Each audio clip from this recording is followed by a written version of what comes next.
Welcome back sa ating Colabida workshop. So, ang next na ituturo ko sa inyo is how you can use Colabida to manage your day-to-day tasks and projects. So, alam ko, yung iba sa atin, nakasolo pa lang tayo. Tayo pa lang yung gumagawa ng mga tasks, mga projects. So, pwedeng-pwede nyo itong magamit. And especially kung meron na kayong mga ka-team members, employees, or even yung mga clients nyo involved sa pag-contribute, sa pag-update, sa pag-manage ng mga tasks and projects. So, ito yung ituturo ko sa inyo ngayon. So, tara, tayo dito ngayon sa desktop. Okay guys, so dito sa ating work section, makikita natin na meron din siyang multiple sections.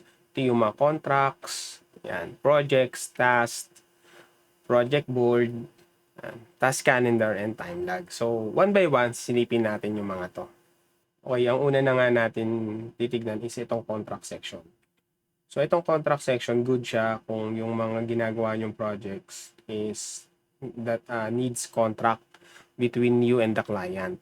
So, di ba may mga ganong case na magpapasubmit muna ng contract si client. So, to create a new contract, just click the button on the upper right, create contract button. Click natin yan. Okay. And then dito sa add new contract page, i-fill up lang natin yung mga information dito, guys. So, dito sa client, nandito lahat ng naka-register na client mo dito sa yung Colabida website. So, kanina kasi on the other videos, di ba nag-create tayo si Mr. Pedro Sikap, kaya siya yung automatic na nakaselect dito. Pero kapag ka mayroon ka more than one client, pwede mong piliin dito yon sa list. Then sa subject, pwedeng ito yung pinaka subject ng magiging contract na ipapadala mo sa kanila. So, example, nagbebenta ka nga ng sales video. For instance, ang nature ng business mo is you are making animated video for your clients. So, lagay mo na natin yan. You're doing a sales video. And then yung sa amount, so notice guys, na-change ko na yung currency natin to peso. So later, sa mga susunod na videos, ituro ko sa inyo yung different settings na pwede natin magawa sa yung Colabida site. Say, ang amount nito is 10,000. Okay? Pwede rin naman no amount, just in case na you're just using this to send a parang agreement without any specific amount, just click the no amount. Okay? Dito, lagyan natin. And then yung contract type, again, meron again tayong choice. Ito yung maganda kasi ikaw na mismo yung maglalagay ng different contract type. Like for example, one-time project, 'di ba? Yun yung mga possible na contract contract type. Or pwede mo rin siyang i-base sa mga services na pino-provide mo or product. For example, monthly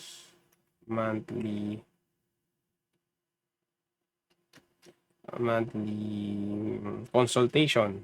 Diba? For example, ganyan siya. Okay, so feel free na i-populate or mag-add ka ng different contract type. So for now, piliin natin yung one time. And then yung date ng contract nyo. So for example, magsisimula siya today and it will be completed on that 22nd. Yan. Or you can choose kung wala siyang end date. And then yung contract name, so pilihin na lang din natin, sales video for XYZ company. Okay, so ito na lang din yung gamitin natin na subject. Ayan. And then alternate address, kung merong, kasi itong si Mr. Pedro Sikap, since na-add na natin siya sa system natin, ano na yan may bind na email address sa specific client na to. 'Di ba? So kung may alternate email address sila or kung se-send mo tong contract, example sa secretary rin ni Mr. Pedro Sikap or sa admin nila or sa finance, since sila yung magre-release ng payment, pwede mong ilagay yung mga email na yon dito sa alternate address. Okay? And then, yung mobile number, lagay mo dito. Yung office phone, city, state, country, postal code, etc.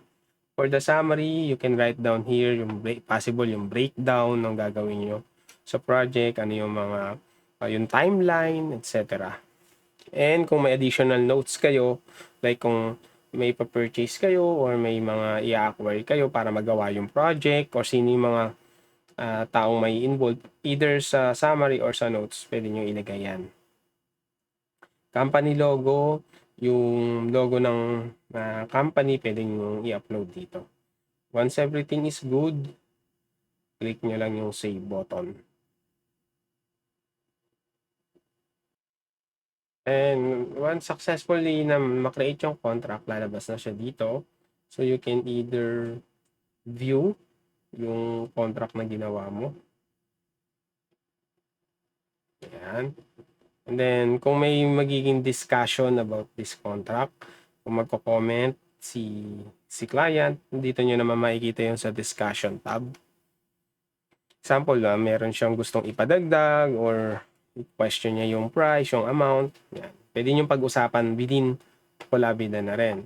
Files, kung may mga supporting files kayo na kailangan i-add, pwede kayo mag-upload ng file or ng link.